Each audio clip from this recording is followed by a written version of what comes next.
Okay, let's unpack this. We live in a world that's always shouting, go faster, do more, be more, get And the more. pressure is immense. And then along comes this Zen monk, Haemin Sunim, with a book of really short, simple messages. And it becomes this global phenomenon, basically telling everyone to, well, slow down. It's a fascinating paradox, isn't it? The things you can see only when you slow down. He was a professor, then became a monk. And this book, it's less like a dense text and more like quiet wisdom, little nudges. Exactly, gentle whispers, I like that. So today we're doing a deep dive into excerpts from his work. Hmm. Think of it as a kind of guide for navigating all the speed, the complexity of modern life. Hmm. And the focus is really internal mindfulness, self-compassion, understanding relationships. Our mission, then, is to pull out those really powerful insights, the practical bits that make you stop and think, maybe there's another way to look at things. Yeah, maybe I've been rushing past the important stuff. And he starts right at the source, doesn't he? Yeah. With the mind itself. Which is, well, kind of mind-blowing when you first grasp it. He doesn't kick off with fixing external problems. He starts with this really core idea. The world, our experience of the world, only exists because we're aware of it. It's not just some objective thing out there that we bump into. Our focus, what our mind attends to, literally shapes the world we live in. Absolutely. And think about today, the sheer overload. Information, notifications, demands. It's constant. A total tsunami, yeah. So if your awareness creates your reality, trying to grab hold of absolutely everything out there, well, that's just a direct path to feeling completely overwhelmed, stressed out. Makes perfect sense. Our brain has to filter. But the really liberating part, the hopeful part, is that because our mind is the filter, we actually have some say in it. We're not just passive victims of the noise. Exactly. We can train the mind. We can choose consciously where to put our attention. And by doing that, you actually change your experience of the world. You influence it. That feels incredibly empowering. It means you're not just reacting to all the external chaos, you're actively shaping your internal state, which then colors how you see everything else. It's about taking back control of your focus, really. Okay, so if we can influence our perception of the outer world, what about the inner world? That internal chaos, the difficult stuff, anger, jealousy, sadness. Our usual reaction is what? To fight it? Yeah, push it away, control it, get rid of it fast. That's the common impulse, right? We label them bad emotions. But Haemin Sunim suggests that approach, that fighting, often backfires. It really does. He uses this fantastic analogy, the muddy fish tank. Oh, yeah. Imagine the water's all cloudy with mud. If you stick your hands in and try to force the mud down, what happens? You just stir it up even more, make it worse. Exactly. The harder you fight against a strong emotion, the more you turn up your inner state, the murkier things get. So the wisdom isn't in the struggle, but in stillness, letting the mud settle on its own. Precisely. It's a mindfulness approach. Observe the emotion, notice it, but without judging it, without getting tangled up in the story about the emotion or the immediate reaction to it. Become the observer. Yes. He talks about becoming the silent observer inside you, the part of your awareness that just sees the feeling arise and pass without being totally consumed by it, like watching a wave from the shore rather than wrestling it in the ocean. Okay, that image helps. And he hints this silent awareness, this witnessing presence, is actually closer to your true nature. Who you were, as he puts it, before you were born, your original self, beneath all the temporary states. So connecting into that deeper sense of self, it's not just managing feelings, it's touching something more fundamental. It is. And he gives other analogies too, like the tornado. Right. The wind itself isn't the scary part, it's the stuff it picks up and throws around the debris. Our swirling thoughts and stories about the feeling. That's often where the real suffering lies. Or food stuck to a frying pan. You don't attack it with a scourer, right? No, you soak it. You pour in some water, maybe step back, give it time. The stuck bits loosen naturally. Pour time into your heart and wait. That's a beautiful phrase. It's about allowing, not forcing. Yeah. Trusting the process. And it accepts that we're complex. We contain multitudes. He uses the stark comparison we have both Hitler and Mother Teresa within us. Whoa, okay. Explain that. Not literally, of course, but representing the potential extremes inside. Those moments of deep insecurity, fear, maybe rage that can feel like the Hitler aspect showing up. Okay. And then moments of pure love, connection, compassion. That's the Mother Teresa aspect. We aren't just one or the other. We have the capacity for both. That feels very human. It kind of gives you permission to not be perfect. So Yeah. it makes you wonder, how do you, listening, usually handle it when a big, difficult feeling comes up? Do you fight it? Or could you try just noticing it, acknowledging maybe, oh, okay, the Hitler part is loud right now, without judging it or trying to instantly banish it or thinking that's all you are. Yeah. It's a different way in. Okay, so shifting from our internal world outward, the book makes a really strong claim about relationships. A very strong claim. Basically, that investing in good relationships is the most critical thing for our happiness. Much more than money, status, possessions.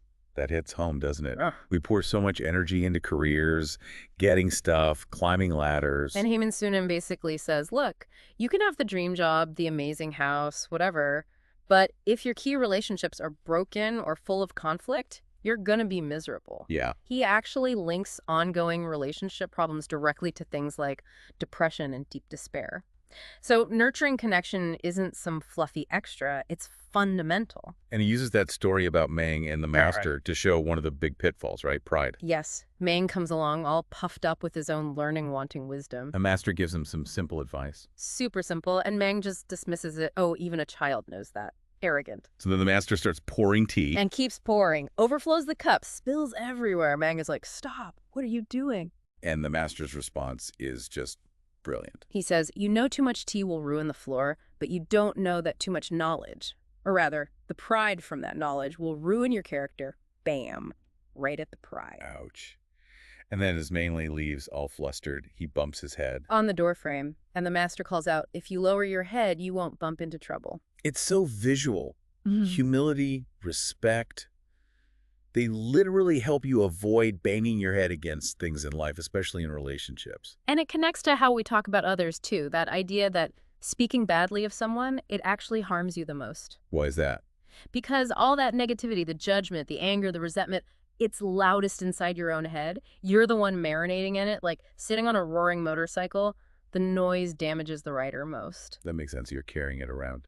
And sometimes wisdom is knowing when to just stop, to leave a difficult conversation or situation before you say things you can't take back, before you burn that bridge completely. Yeah, letting go of the need to win the argument. Exactly. Maturity, he suggests, is sometimes choosing connection or even just preserving a decent memory over being right in that moment. Okay, but what about when someone genuinely hurts you? The impulse for revenge or just holding on to that hurt? That's strong. It is, and he frames holding on to jealousy or plotting revenge not just as, morally wrong, but as self-inflicted torture. Yeah. It guarantees your own unhappiness. So what's the alternative? This is the radical part. He says the best revenge is simply to become truly happy yourself. Wow.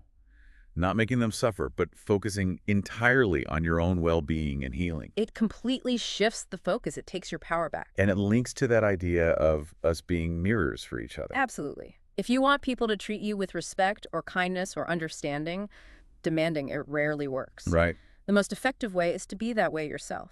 Embody the qualities you want to see reflected back at you. A wise person leads by example.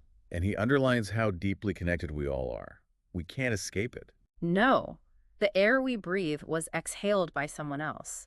That apple wedge you eat holds sunshine, rain, the farmer's work, maybe even the love of the person who packed your lunch. We're all interwoven. Totally.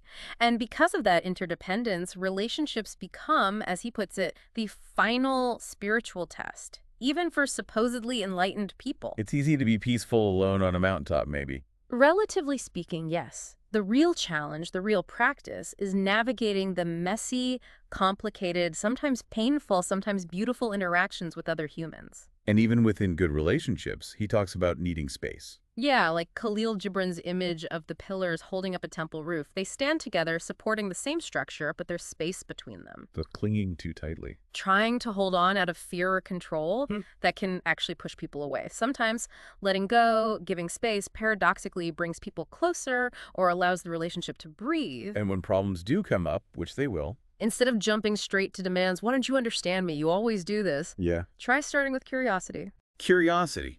How so? Ask yourself genuinely, what might be going on for them right now? What's their perspective? Is some past wound getting triggered here? Shifting from accusation to trying to understand. It changes the entire dynamic. It reframes relationships not just as potential battlegrounds, but as fertile ground for growth, for connection, for deepening your own practice. It really asks you to look honestly at how you show up. So moving beyond those one-on-one relationships to just navigating life, the day-to-day journey, the book has thoughts on identity and finding meaning there too. Yes, he touches on different cultural lenses for identity. Like in the West, we often ask, what do you do? If someone's a monk, the question might be, oh, so do you meditate all day? Do you know Kung Fu? Chuckles. Right. Focused on the actions, the stereotypes sometimes. Whereas in a place like Korea, he says the focus might be more on origin. Where did you go to school? What's your family background? Interesting contrast. And he uses Steve Jobs as an example. Dropped out of Reed College, not some Ivy League powerhouse. But that unconventional path, that calligraphy class he took, it was crucial. So if we define people too rigidly by their background or their official achievements, we miss seeing their unique potential. We fail to recognize brilliance that doesn't fit the standard mold.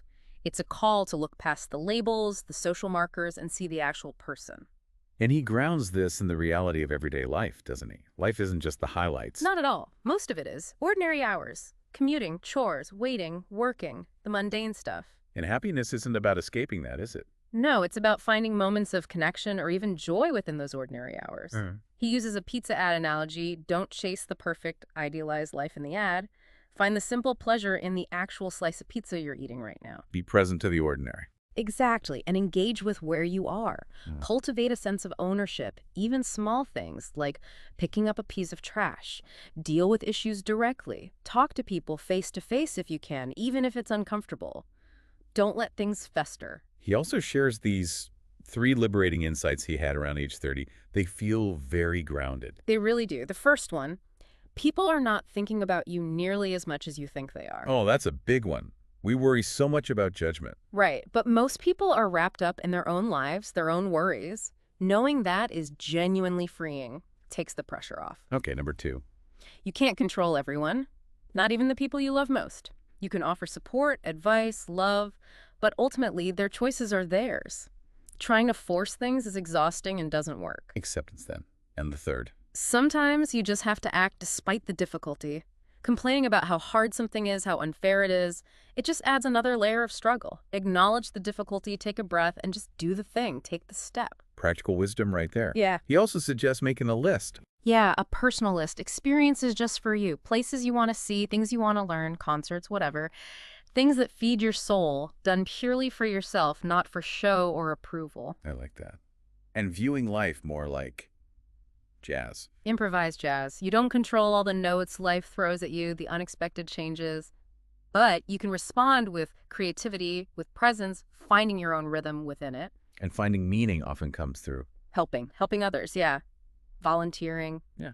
Even if your initial motives aren't perfectly pure, he suggests the act itself often reveals a deep satisfaction in contributing. And also, mastering skills, focusing on getting really good at one thing, can build confidence and make learning other things easier. There's also that lovely analogy about the trees. Oh, the majestic tree versus the modest one. The big, impressive tree catches the eye, right? So it's the first one cut down for timber.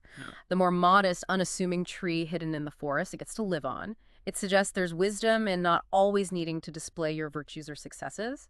Sometimes humility offers protection. Quiet string. Exactly. And ultimately, it all circles back to valuing your own inner freedom, listening to your heart about what path is right for you, not just chasing society's definition of success or getting trapped solely by the pursuit of money. It really makes you pause and think, doesn't it? Yeah. Where do you find joy in your ordinary day?